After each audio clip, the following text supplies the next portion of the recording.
Hello everyone, welcome to another episode of DE Video News Roundup. Glad to have you along. This week, Hoops Summit took place in Mountain View, California, in the heart of the Silicon Valley. Hoops is a software development kit from TechSoft. The technology works behind the scene to power well-known CAD programs from Autodesk, Siemens, and Dassault Systems, among others.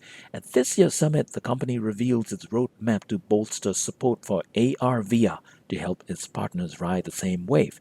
One company speaking at the event was Nucleus VR, a digital twin solution provider and a Hoops user.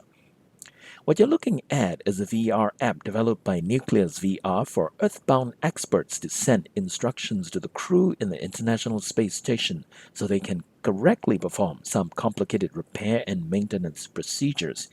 Think of it as using a digital twin of the spacecraft for training, troubleshooting, and collaboration.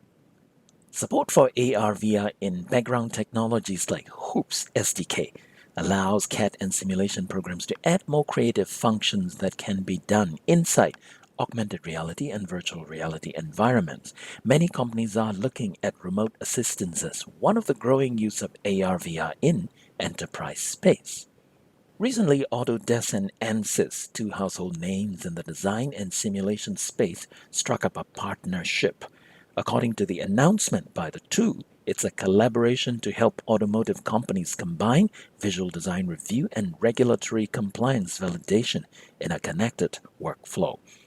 In practice, the partnership means bringing together the ANSYS physics-based lighting simulation software portfolio with Autodesk VRED, a rendering and visualization program for automotive design. VRED also allows you to use VR to experience car models that are still in development stage. With the host of product for media and entertainment industry, Autodesk has film and movie quality visualization technologies.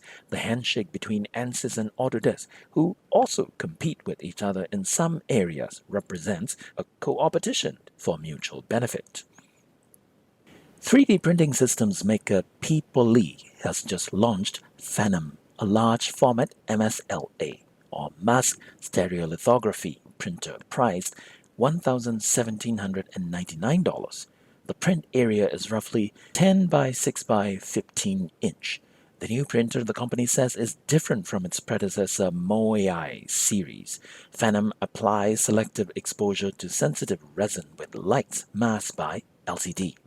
MSLA, or mass stereolithography, is much faster than laser when printing a large object or a full plate of small objects because the entire laser is cured from resin, explains PEOPLELE. Next week, DE and NAFEMS bring you Case 19, a virtual conference focusing on trends in the use of simulation in engineering. Conference keynote is on the use of Model-Based Systems Engineering, or MBSE, in the Mars Rover 2020 project. Other tracks include Ford's use of an open-source game engine to develop and test autonomous cars' decision-making, and the difference between additive manufacturing, or 3D printing, and die casting, and many more.